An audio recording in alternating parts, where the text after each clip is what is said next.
The heels of my shoes thudded on the marble floor of the restaurant as I walked past the slender rows of tables, where people in expensive suits and elegant outfits were sitting, talking in hushed voices, as if loud noises were something indecent in this atmosphere of luxury and subdued light.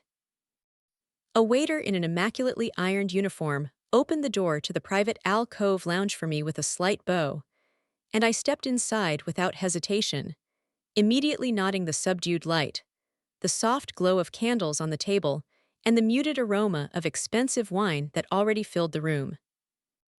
Gregory Sullivan rose to meet me, his tall figure clearly outlined against the dark paneling of the wall, and his face, as always, retained that expression of cold confidence that made him a dangerous negotiator and an even more dangerous competitor. I had known him for a long time, much longer than tech excellence itself had been aware of his presence as a threat, and our meeting tonight was not an accident, but a long-planned step, the finishing touch to what I had been preparing from the moment I realized that my time at the company was over. Becca, his voice was even calm, without unnecessary emotions, but there was something like satisfaction in his eyes as he pointed me to the seat opposite him. "It's good to see you." "Greg," I nodded, sitting down at the table and setting aside the menu that the waiter had brought. "I take it we both know why we're here." He chuckled a little, picked up a glass of wine and took a small sip, studying me over the glass. "I've always loved your bluntness. Yes, we're not here for dinner, although," he waved casually at the waiter, ordering something without having to look at the menu, "I think we can afford to enjoy a good wine before we get to the details." I crossed my arms over my chest, watching him. I didn't want to prolong this conversation, but I understood that he loved control, loved playing the game by his own rules, and if I wanted everything to go smoothly, I should at least play along for a few minutes. "I've done my part," I said, leaning forward a little. "I'm officially leaving the company on Friday. I have all the documentation, all the calculations, all the internal tests. They won't have time to block the channels if they try to fix something. By that time you'll have everything." Greg nodded, his gaze becoming a little more attentive, as if he was listening not only to the words, but also to what remained between the lines. "And you're sure they won't suspect that you've taken something out?" He leaned back in his chair, calmly examining me. I just grinned.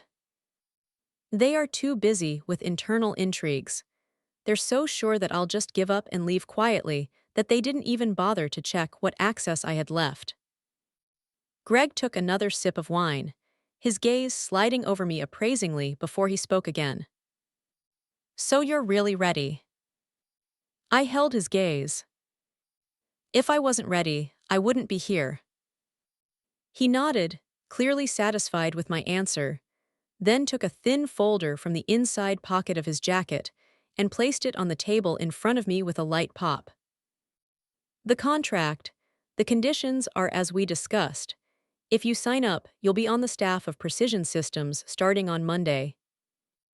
I exhaled slowly, but not from excitement, but from the clear realization that every step I had taken up to this point had not been in vain.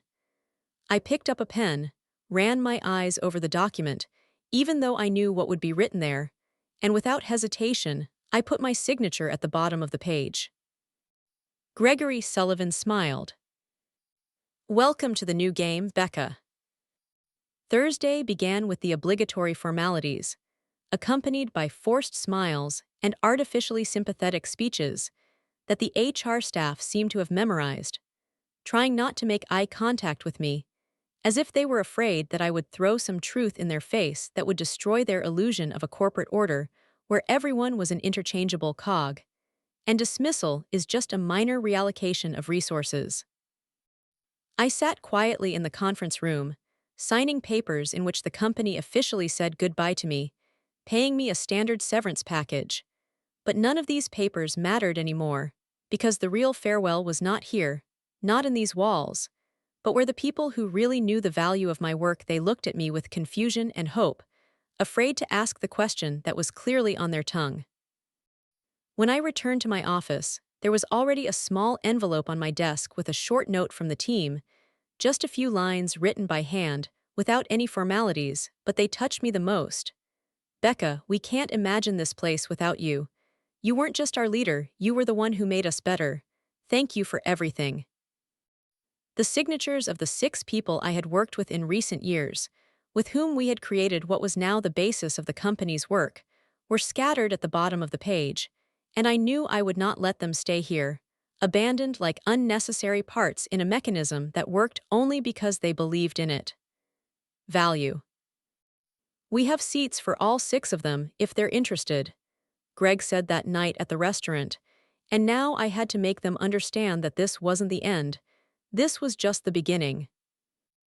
I called each of them one at a time, taking my time, allowing the conversation to proceed at a natural pace, listening to their questions, their doubts, their fears of the unknown, because no matter how much they were hurt by what was happening, they were still holding on to familiar ground, even if it had long crumbled under their feet.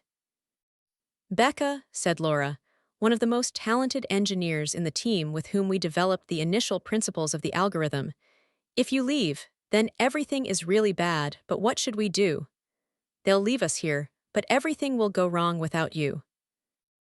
They won't just leave you. I looked straight into her eyes, making it clear that I wasn't going to soften reality. They will try to use you until you become useless. I want you to think about what you really want. I can't make decisions for you, but I have an alternative. I saw how that word touched her, how something was ignited in her that had previously been buried under the fear of losing stability. The others reacted the same way, some immediately agreed, others asked for time, but I knew that on Friday, when I finally left this building, I would not have to look back. When Victor Lawson called me into his office on Friday morning, I was already expecting this. The glances he had been throwing in my direction over the past 2 days were too insistent. The discussions in the management circle became too intense. HR tried to complete the process of my dismissal too quickly, as if he was afraid that I would change my mind, and I'll start asking uncomfortable questions. Sit down, Becca. He didn't even look at me. His attention was focused on the screen, on which, as I assumed, the analyst's first guesses were already flashing that my work at Tech Excellence was coming to an end, and what it might mean for the company. I sat cross-legged across from him, allowing myself a barely perceptible smile when he finally looked up from the screen and looked at me with an expression that should have looked friendly, but was given out by an overly tense jaw and a slight glint of irritation in his eyes. I hope you understand that this isn't personal, he began, and I tilted my head slightly, waiting for him to continue, because I was really curious what excuses he was going to use. The company is changing, and we have to adapt, but I would like to thank you for your contribution. Victor, I smiled slightly, leaning back in my chair. If you really wanted to thank me, you would at least try to find out what exactly I created. I saw him tense up, the corner of his mouth twitching slightly, his fingers tightening on the armrest of his chair, because he realized that I knew, but he didn't know yet how far my move had gone. Don't worry, I leaned forward. You won't have to spend time studying the documentation, because on Monday morning you'll figure it out for yourself. He stared at me for a few more seconds, and then slowly leaned back in his chair, crossing his fingers into a lock. What are you up to? I smiled, got up from my seat, and without saying another word, headed for the door, leaving him in his office, in his company, which in 3 days would realize that it had lost not just an employee, but a person without whom their technology would soon cease to be theirs. After leaving the building, I breathed in the cold air, allowing myself a moment to enjoy this feeling, a sense of freedom, power, control over my own destiny, which I had not had for many years, while I endured, observed, analyzed, so that now I could take the only right step. My phone vibrated, and I took it out of my pocket, knowing it was Greg. Did everything go smoothly? His voice was flat, but I could hear the hidden curiosity in it. Better than you'd expect, I smiled, looking at the horizon, where the evening was already burning out against the backdrop of tall buildings. Then I'll see you on Monday. Yes, I nodded, even though he couldn't see it. On Monday.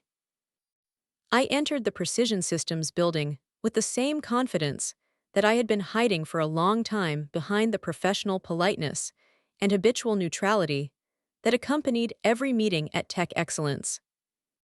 Here, in a new space filled with hushed conversations, the rustle of business activity, and the faint smell of freshly brewed coffee, I felt more than just freedom. I felt power over my own destiny, which the old company had taken away from me for so long, forcing me to play by someone else's rules. The reception area was spacious and bright. The glass and metal walls did not feel cold, as in the offices of excellence, but on the contrary, seemed modern but not impersonal. There was a dark-haired woman in an immaculately tailored suit at the reception desk, who looked up as soon as I got closer. "Good morning, Becca." Her voice was warm but restrained, as if she knew exactly who I was but wasn't going to give it too much thought. "Gregory asked you to come straight to the conference room." I nodded, accepting the guest pass from her hands, which would soon become permanent rather than guest, and headed for the elevators, nodding to myself how the space was organized here. Unlike Excellence, where even senior executives lived in a world of closed doors and intrigue, Precision Systems felt like a company dominated by a different mindset. Maybe that's why they won this race. When the elevator doors silently parted, I found myself in a long corridor leading to a conference room where the key figures of the company had already gathered. Through the glass walls, I could see Greg sitting at the head of the table, his attentive gaze riveted on the large screen, on which, apparently, the final preparations for the presentation were already underway. I entered, feeling the eyes of those present on me. Some were just curious, others looked at me with undisguised respect, understanding who I was and why I was here. Greg stood up, smiled, and motioned for me to sit next to him. "Becca," he said as I sank into a chair, "I'm glad you're here." "I'm sure I'm glad," I chuckled slightly, flipping the documents I was holding in my hands in front of me. "Let's get right to the point." He nodded, and one of the technical directors brought up the first page of a document that was supposed to be a blow to tech excellence. "As you know," Greg began, looking around the room, "this morning we officially announced the signing of an exclusive license for distributed processing technology developed by Becca. This algorithm increases the efficiency of computing power by 43%, which gives us an undeniable advantage over our competitors." There was silence in the room, filled only with the soft sound of keyboards clicking and slow nods of approval. "Victor Lawson," Greg continued, giving me a look of hidden satisfaction, "has most likely already received the notification." I knew that Victor hadn't just received the notification. He was probably already furious, realizing that Tech Excellence hadn't just lost me, but had missed something much more important, the technology on which their future was built. I turned my gaze to the screen, where the key points of the press release were highlighted. My name was now next to Precision Systems, and next to it was my official title, Director of Innovation. I leaned back in my chair, watching as my past finally retreated back, and in its place a new chapter arose, a chapter that I wrote myself. I smiled softly, nodding how different my name sounded here at Precision Systems. Not just Becca, as at Excellence, not the faceless one of the team, not the shadow behind other people's presentations, but Dr. Jennings, a title I earned over the years, but which is so rare. It sounded where it really should have been used. Greg watched me go, head cocked to one side, his eyes clearly satisfied with the way the situation was developing. "This is your moment, Becca," he said, smiling a little. "Let's show them how real professionals work." I nodded, picked up the tablet with the prepared materials, and headed to the main conference room, feeling a familiar excitement, not anxiety, not fear, but the same mixture of excitement and complete confidence that happens before an important speech, when you know that you have something to say and people are ready to listen to you. When I entered, the room was already almost full. Several dozen engineers, analysts, project managers, technical leaders, whose eyes immediately turned to me, and there was not a shadow of doubt in these looks. Only interest, respect, and I noticed it immediately, admiration. They knew who I was, they had read the news. They understood exactly what kind of upheaval had taken place in the industry this morning, and now they were waiting to hear what would happen next. Good morning. I put the tablet on the table, but I didn't immediately turn on the presentation, just looked around at everyone. We have a lot of work to do today, but first I want to say one important thing. I paused, giving them a chance to focus, and continued. I know many of you have been following the news this morning. I also know that some of you may be wondering what this whole situation means for precision systems, and for you personally. Let me answer right away. This means only one thing: we have the opportunity to create something truly great. I saw someone in the audience nod, as someone quietly straightened up in his chair, and someone smiled, feeling in my words the same confidence that they themselves had. The algorithm that now belongs to us is not just a new technology, I continued. It is the basis for future products that will change the market. But that's not all that matters. The important thing is that you are the people who can make it better, take it to a new level, turn it into something more than it was in tech excellence. And we have all the resources, all the necessary experience, and most importantly, all the freedom we didn't have there. I turned on the screen, which displayed the familiar graphical representation of the algorithm architecture, but now it has been supplemented with new elements, the very improvements that I developed on my own, outside of working hours at Excellence. I'm not going to tell you what to do, I said, turning to the team, because I know that the best people in the industry are sitting in front of me. Instead, I want us to do it together, so that each of you does not just do your part of the work, but brings your ideas, your expertise, and your passion to this project, because it's our project now. The audience responded with silence, but it was the silence that spoke louder than words, the silence of people who had already made a decision and were ready to work. So, I turned the screen to the next slide, where the first stage of technology integration into precision systems products was described. Let's get started.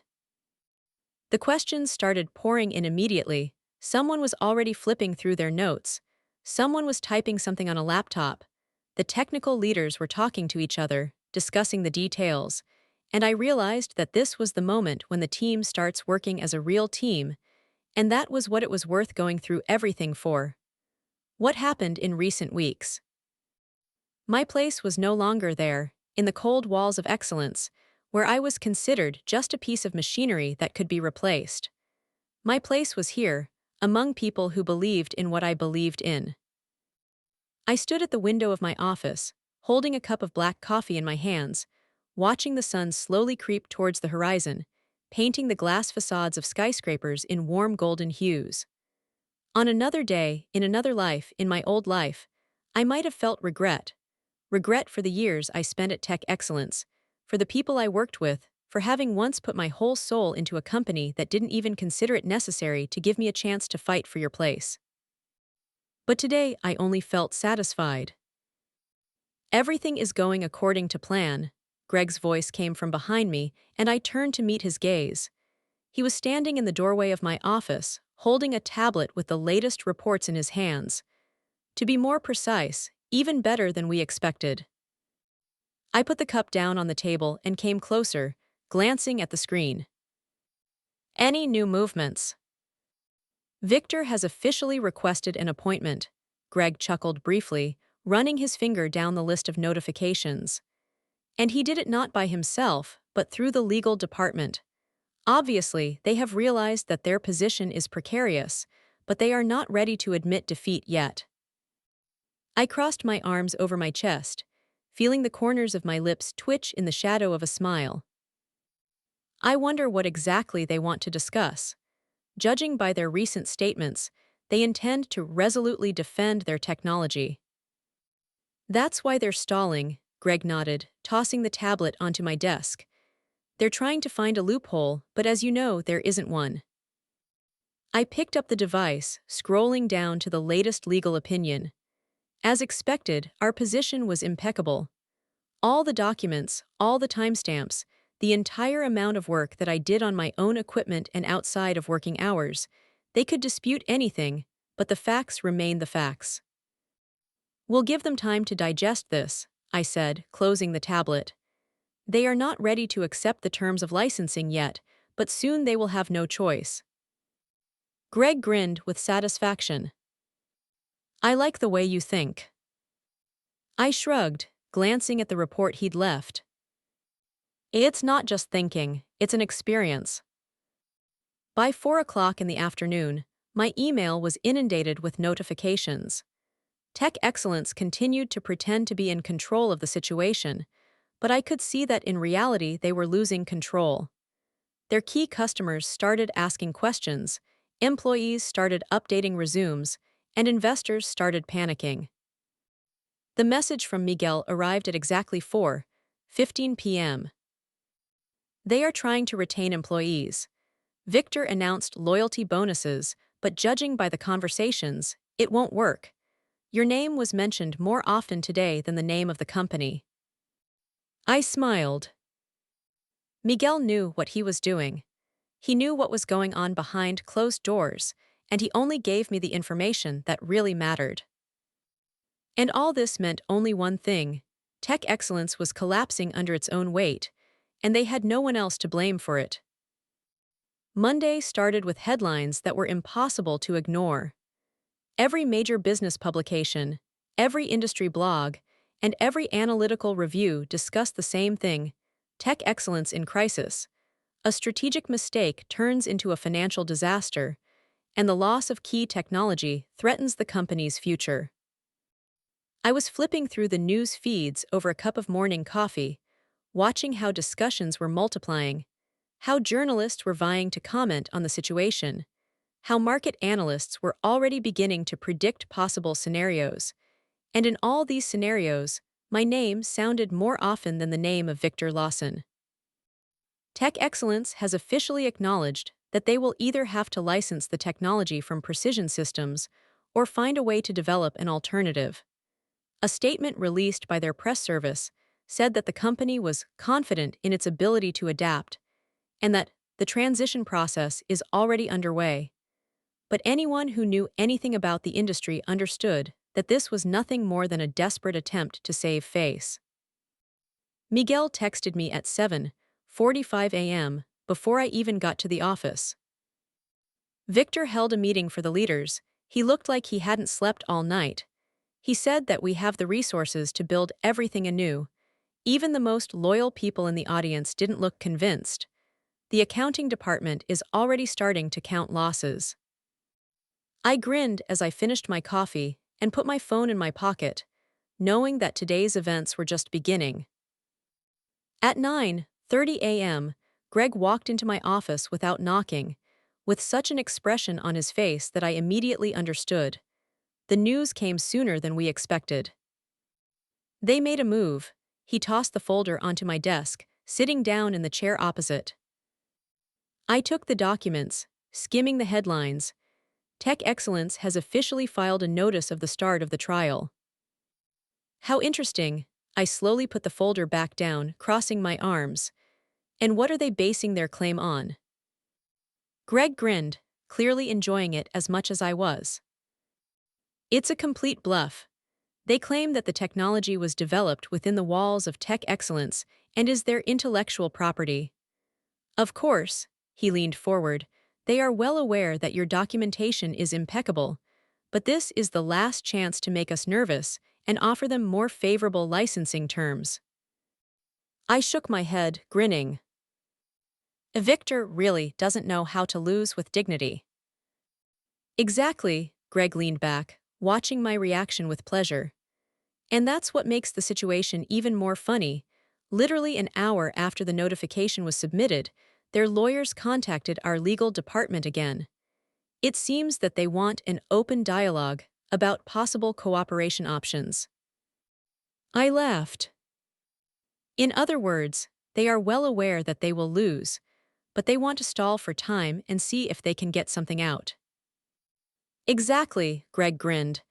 And here's the question, what should we do about it? I picked up my tablet and scrolled through the latest financial reports and articles related to the tech excellence crisis. Their shares fell by another 5%, and the company's total market value decreased by 18% in just 2 weeks. Customers have already begun to consider alternative solutions, and several major partners have officially requested proposals from Precision Systems for a possible transition. We had them in a vice, and they knew it. I looked up at Greg, smiling slowly. We're not doing anything. Nothing at all, excitement flashed in his eyes. Nothing at all, I repeated, crossing my legs. Let our lawyers give them a standard answer that we are studying their claims. No negotiations, no concessions. Let the court schedule a preliminary hearing. Let the lawyers of tech excellence spend thousands of dollars a day trying to convince the judge that black is white. The longer they hold on to this lawsuit, the deeper their losses will be. Greg grinned with satisfaction, shaking his head. I like the way you play. I've been sitting backstage too long while someone else was taking advantage of my success, Greg. I leaned forward, looking him straight in the eye. Now it's my time.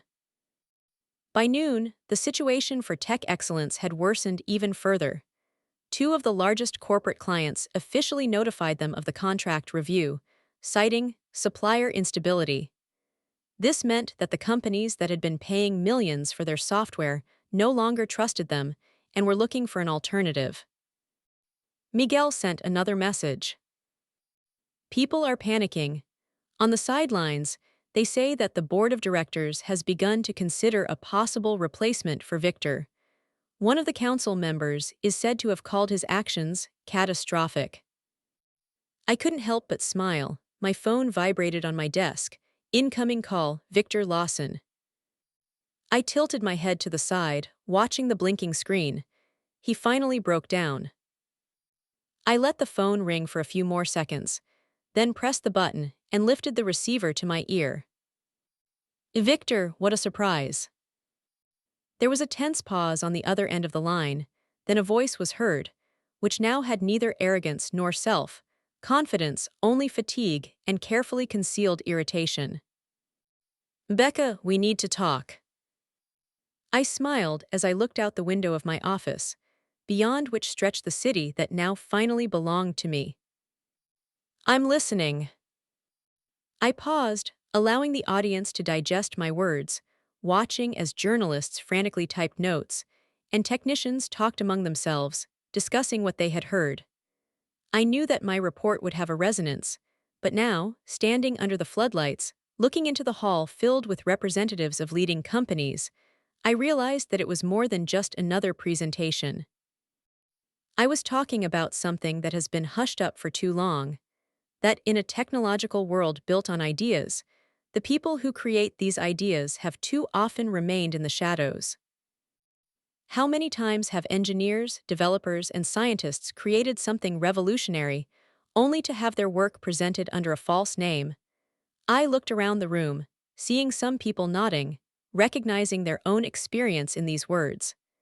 How many times have company executives, chasing short-term profits, lost people who could lead them to real breakthroughs? A chart appeared on the screen behind me, showing the decline in tech excellence stocks over the past 3 months. I didn't say them out loud, but everyone in the room knew who I was talking about. Companies that don't understand the value of their people face consequences sooner or later. The only question is how destructive they will be. There was silence in the hall. I knew that these were not just abstract words. It was a warning. It was a signal to everyone who had ever looked at their developers as resources rather than as a force driving their business. I took a deep breath, glancing at the last slide of the presentation. But today, I don't want to talk about the fall. Today, I want to talk about growth. About how we can change the approach, about how companies can create an environment in which innovations flourish, and the people who create them receive well-deserved recognition. Because the real success is not just the numbers in the financial report. These are the people who make this success possible. The audience burst into applause. After the speech, there was a queue of people who wanted to ask questions, discuss ideas, or just shake my hand. That was amazing, Becca, one of the analysts said, holding out a business card. Your case will become a case that will be analyzed in business schools. I smiled as I accepted the card. I was just telling the truth. Greg found me a few minutes later, holding 2 glasses of champagne. You just set a new benchmark for the entire industry. He handed me one of the glasses.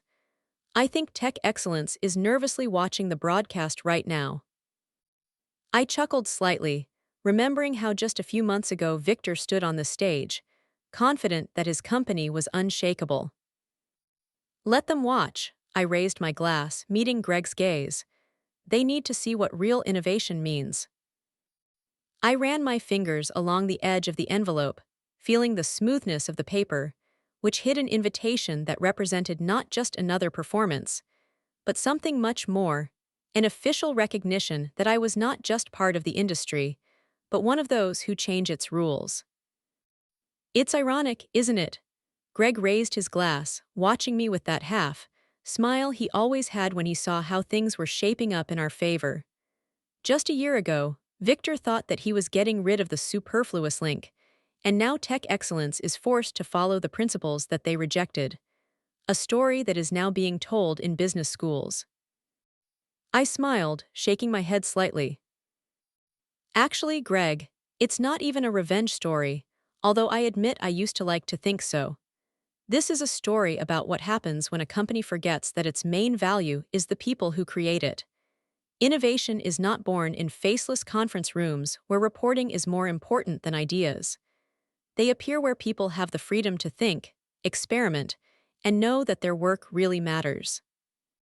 Greg nodded thoughtfully, twirling the stem of his glass with his fingers. And now you've become a symbol of that. Your name is strongly associated with change, and not only at Precision Systems. Even your former employers were forced to recognize your value, even if it cost them millions. I laughed, looking at him over the rim of my glass. Yes, but they didn't do it willingly. They were forced by circumstances, a lesson they'll remember for a long time. He chuckled but didn't say anything, letting me just enjoy the moment. I turned my gaze to the window, behind which the city was drowning in the soft gold of the setting sun, reflected in the glass facades of the skyscrapers.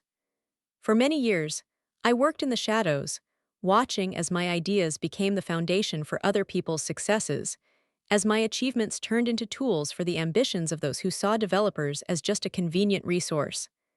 I endured, watched, analyzed, and then took the only right step. Now, a year after I was asked to clear the table, I was sitting in a spacious office, in a company that saw people as their true value, and drove innovation forward not as part of someone else's success, but as its creator.